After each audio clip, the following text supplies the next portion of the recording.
What advice do you have for the kids that were once bullied but then turn into the bully as the defense mechanism? How can they stop those bad habits? Well, unless somebody steps up there and says, that's not right, oftentimes they won't change.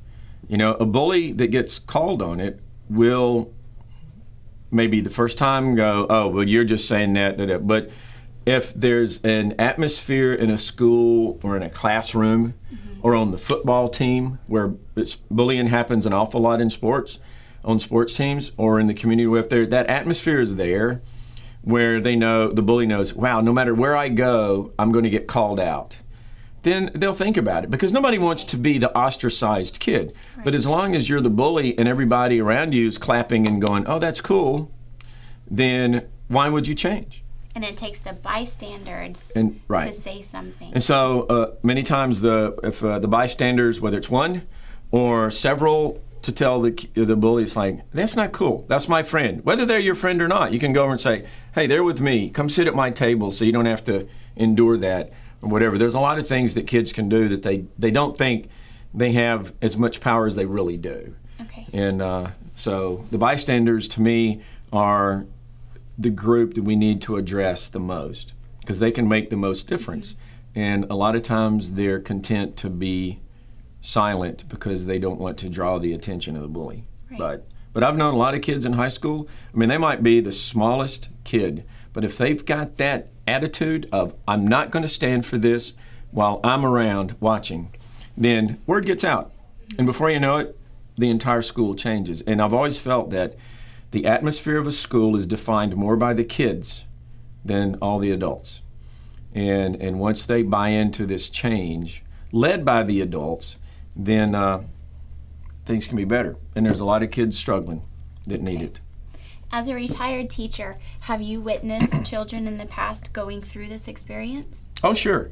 And sometimes when you're teaching big classes and all that, it's easy to get caught up in the just dealing with teaching the lessons and talking to the kids that are sitting in the front and all that kind of stuff. You really have to work at the kid in the back who would never raise his hand, who is content to be invisible and things like that. And so, but once kids understand that you're there for them, then they'll talk to you. And they'll tell you that, you know, I'm a cutter, or I'm being picked on, or whatever it might be. And if you're really paying attention, you'll see the subtle dynamics that's going on in a classroom. And if as the teacher or the adult in whatever situation where you're working with kids, whether it's a scout group or the football team or basketball team, whatever, once they know that you're not going to stand for it, and you explain why, as opposed to just making a rule, right. And if you talk about it from the heart with them, then and sometimes reveal some of your own past, because everybody has lived through bullying, either as the victim, the bystander, and many times as a bully. And so, you know, we can all share that with the kids that we support, and hopefully they'll learn from our mistakes. Yeah. So they want to feel like you can relate to them and like you're on their side. Yes. To get help.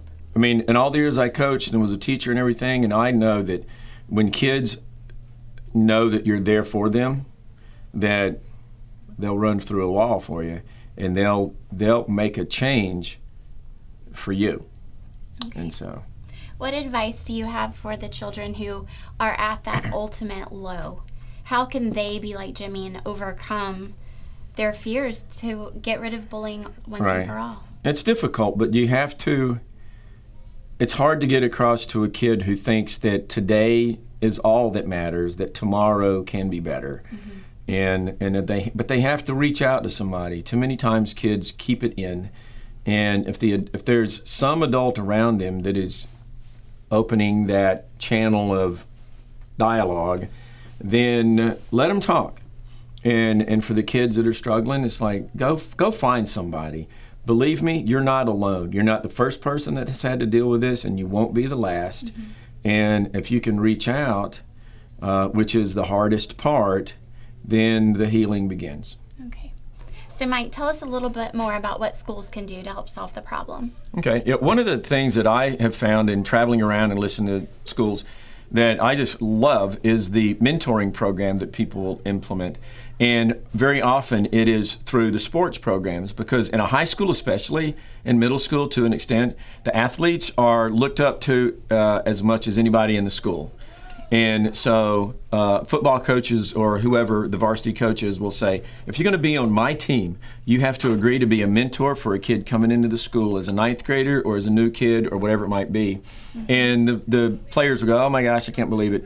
And then the coaches say within 2 or 3 weeks, they're coming and saying, Coach, this is a really good thing. And so it gives that kid who is the outsider, one person in that school at least he can go talk to that he thinks is on his side. And but it's got to come from the adults, the coaches, to say this is something I want to do, because character matters, not just wins and losses.